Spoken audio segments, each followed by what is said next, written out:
Onlar işlərini gün işığında deyil, dərin sular altında görürlər.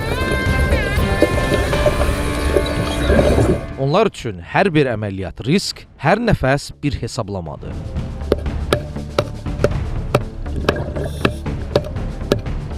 Dalğıcılar mühüm işlər görmək üçün suyun dərinliyinə enirlər. Gəmilərin alt hissəsini yoxlayır, qaynaq işlər aparır, təmizləmə və xilas etmə əməliyyatlarında iştirak edirlər. İki cür vadalazlar var.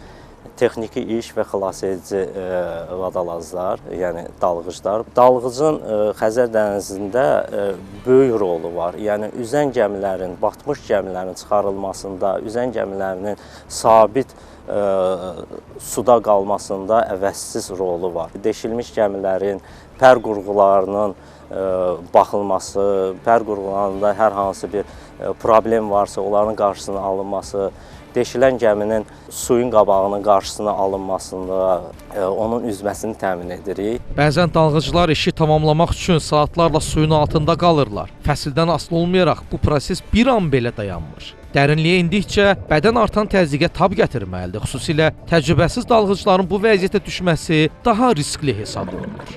Dalğıc suya enməzdən əvvəl balonları tam dolu olmalıdır balon. Tək olmaz. Ən aşağı üst vəzalaz dalğıc olmalıdır işte. Görünüş olmayan yerdə siqnal ipi olmalıdır. Əgər sağlam olmazsa yenə də suya dala bilməz. Dalğıc lastısı, dalğıc kombinezonu, balonu, maskası, ondan siqnal ipi hamısı yerində olmalıdır. Dalışdan əvvəl hər bir detal diqqətlə yoxlanılır. Hava balonunun təzyiqi, maskanın düzgün oturması və siqnal işarənin olması. Çünki suyun altında səhvə yer yoxdur. Burada hər qayda sənin həyatını qoruyur. Ona görə də dalışdan öncə bu yoxlamalar bizim üçün vacib mərhələdir. Hər şey hazırdır, yeməyə hazıram.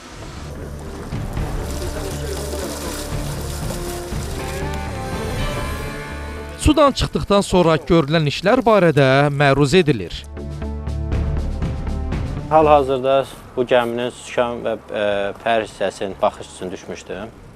Və düşüb baxış keçirtdim. Heç bir problem olmadığını haqqında baxdım, gördüm. İşimi uğurla yerinə yetirdim.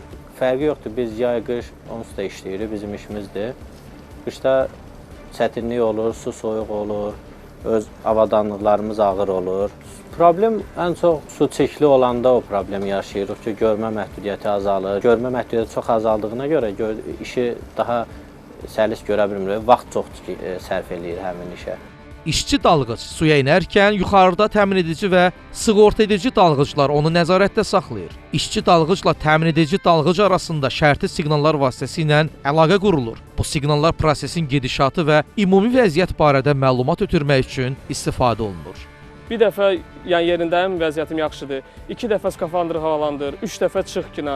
3 dəfə dalğıcı ötürülür, çıx kina, 3 dəfə dalğıcı verir ki, çıxıram. İkinci dəfə, 3 dəfə verilirsə, mütləq çıxmalıdır. Bütün işi dayandırıb çıxmalıdır. Əllərlə işarələr nə zaman olur? 2 nəfər dalğıc suya düşərkən, yəni nəysə mən onu istəyirəmsə, əlimlə hərəkət göstərirəm. Ya havan pis gəlirsə, belə işarə göstərirəm ki, hava pis gəlir, hava ucu qutarır. Yəni hər şey qaydasındadır, okey işarəsi verirəm ki, hər şey qaydasındadır. Suyun üzünə çıxmaq istəyəndə barmağımla qaldıram ki, suyun yuxarısına, aşağı düşəndə də aşağı göstərirəm, qaydasındadır hər şey. Dalğıc olmaq istəyənlər 3 həftədən 6 aya qədər davam edən təlimləri uğurla başa vurmalıdırlar. Sertifikat aldıqdan sonra isə suyun altında işləmək və bu bacarığı peşəkar şəkildə tətbiq etmək imkanı əldə edirlər. Turqan Əliyev, Davud İbrahimov, Ayas Süleyman Soy xəbər ertəsi.